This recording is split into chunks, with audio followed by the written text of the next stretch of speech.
Hey, I'm Paul Mark Goulet. I'm here with an amazing young man by the name of Malik Edwards. He is from, are you originally from D.C.? Where are you from? No, I'm originally from New Jersey. New Yeah, Jersey. I grew up in Teaneck, New Jersey, born and raised. What city? Teaneck, New Jersey. What is Teaneck, New Jersey? What is it? It's like northern New Jersey, right outside of New York City. What's it known for? That's a good question. I really don't know. Really? I mean, Teaneck, New Jersey is basically a lot of people who live in the city moved out to Teaneck. Is a better environment than the city, obviously, and so yeah, my parents came out from there, and yeah. The only thing I know about Jersey is like Jersey Shore and Great Adventures. New Jersey Devils. No, I don't know about the Great Adventures. Yeah, and then What's you have the New Jersey Nets. They used to be the New Jersey Nets. Now they're the New York or Brooklyn Nets. Yeah. So that's basically it. New Jersey is a cool place to live. Is it really? It's warm, cold, hot. It's all the seasons together. When did you leave New Jersey? I left New Jersey when I was 19 years old. Why? Well, there's a long story behind that. Okay. Some of it is that I was born. My mom gave birth to me. She was addicted to drugs, and so I was born addicted to heroin. Wow. So I had to do several operations when I was born, and so I actually was adopted. So my family's from Passaic and Paterson, New Jersey, which is only 15 minutes away from Teaneck, New Jersey. And so I was like a Moses kind of story where, I got delivered and brought into this family that believed in God and got raised up in the things of God. But about the age of 12, 13, I just got caught up in, started smoking cigarettes, started drinking, then started doing heavier drugs, started selling drugs.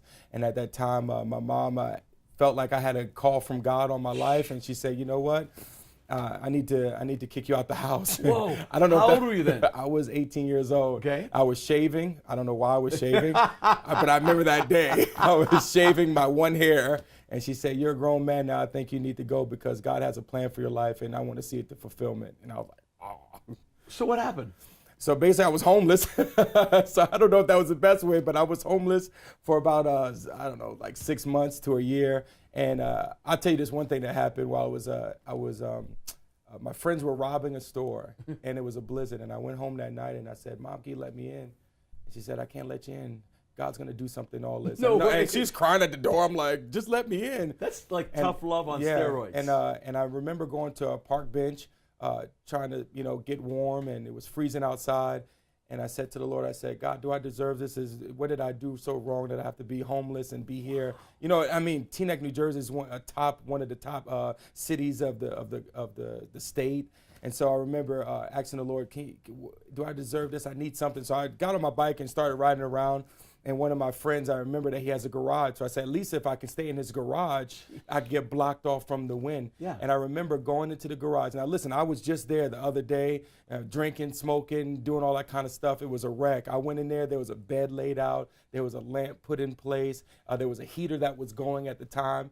And I slept there that night. I called my friend the next day and later on in the afternoon and said, "Bro, like, where are you at?" He's like, "Oh, we went on vacation with our family." I said, did you know I was coming? You left He said, "Man, we left that place trashed." And I knew at that time that God was still watching over me. What? Mm-hmm. Okay, who did it? Who cleaned it? And who put the bed? I have no idea. I never found out. To this day. To this day. And so what ended up happening is I like actually that. ended up meeting my biological family after 18 years. And right before that, I got arrested, and I was up for a court date. And I met my mom. I found out I had little brothers and a sister. Whoa. I mean, it's a crazy, like, Oprah Winfrey story, just bananas. But in that, I still went to prison, and I ended up going to prison for 6 months. Yeah. I gave my life to the Lord there. Wow. God met me in my prison cell. I told him, "God, I want to serve you, but I give you two things. I want to see you, and I want to hear you." And to this day, I've been seeing him and hearing his voice. So it's been amazing. Because you're here for the prophetic conference Yeah. at ICLV. Yeah. And I walked into your church and your wife's church, was in a theater. Yeah. And I've preached in a theater before. Yeah. But I thought I was there for another event. I said, I don't like to sit around on Sunday. Number one, I want to be in church. Right. Right? We want to be in church on Gotta Sunday. be in church. We got to get our family in church, our kids in church. But I don't want to miss church. Right. So, and I thought, hey, if anybody could use me and I can help anybody. So I showed up at your place, and they had prayer meeting going on before in a theater. Yeah. There was prayer and prophecy. Flags. And flags. I'm thinking The this is nations like, were there. yeah, this is like home. Literally, I felt at home. And I've never been to anything like that before outside in a theater Right. concept. And it gave me a lot of hope. And then you let me minister, and I could do an altar call, and It was like a bomb fell. It was amazing. Really? Yeah. I loved it. Yeah, I loved you guys. You The atmosphere was pregnant with purpose, and Yeah. people, I mean, still to this day, people are still talking about the miracles, the signs and wonders, and how you know, you're one of the first speakers that came in. They just felt so comfortable with. It was amazing, honestly. You know, I did a course called The Room, and it's how to go into a room and just add value to everybody. Because when I used to be insecure, I didn't know what to do, and so I would, you know, you stand around, you don't know what to do because you're insecure. Right, It's all yeah. about you. It's not about me. It's about everybody else. So literally, I make it my purpose. Let me be a Barnabas. Let me go add value. Yeah, But you you and did. Ashley are like that. You guys add value wherever you. Yeah. Your people are just so open. I think because they felt valued. Yeah, and I think that's because people valued us. Yeah. People showed us love. People gave us hope. I remember when I first got introduced to ministry, and I used to, you know, because of what God had did in my life, you heard some of the story. Yeah. I used to lift up my voice and just sing real loud, and it didn't care. You know, I didn't know you couldn't, so I did. Yeah. And I remember the pastor at the time, she said, "Hey, young man, I want you to come up here and sing a song." And I said, "You want me to sing a song?" So she gave me the mic. I've never sang in front of people before, so I sang a song real quick. I think it was like one of those old Jewish songs, "When the Spirit of the Lord moves upon my heart, I would dance like David." I sang it so quick. I love that and then song. I gave her the mic, and she said, "No. Now I want you to sing a worship song." Wow. And I said, "A worship song?" So I just dug deep, and I think it was As the Deer Pants for the Water. And I remember closing my eyes so tight because I didn't think I had what it takes. I saw all these people leading worship before, and then the next thing you know, I opened up my eyes, and people are weeping and crying. It was a prayer meeting one morning, and people are laid out on the ground, and I didn't know what to do at that moment. And she looked at me and said, "Malik, you're anointed. You have the presence of God on your life." Wow. And that she added value to me, and so Yeah, I she think it's did. very important that we add value to wherever we go, add value to the people that are around us. And they need it.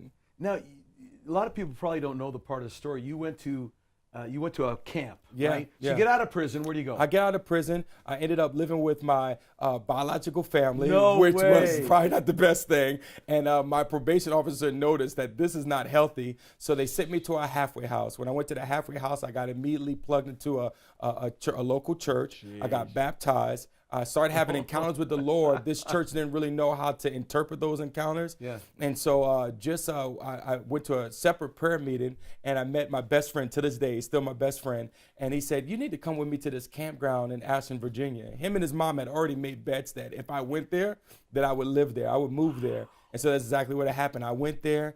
They spoke my language. A lot of the things that I was experiencing, I realized, oh man, like this is real. Like I'm not crazy. I'm not strange. Like they had language for it. And so I came back. I didn't have much. I just got out the halfway house. Wow. I was living in one room in a crack house. I led so many people to the Lord there, but it wasn't a great place for me to be at. Wow. And so I went down, and I didn't even tell the campground I was coming. I just went there. And I think about after 2 weeks, I told the pastor, I said, "Hey, I really feel like God brought me here." And I told her my situation. She looked at me and said, "You're not on crack, are you?" And I was like, no. Like literally. And so a couple months. I've asked people that before. Are you on crack? A couple weeks later, she said, "I really feel like you're called to be here." And, Oh my goodness. and I lived there for about 10 years in Ashland, Virginia. 10 years. Mm-hmm.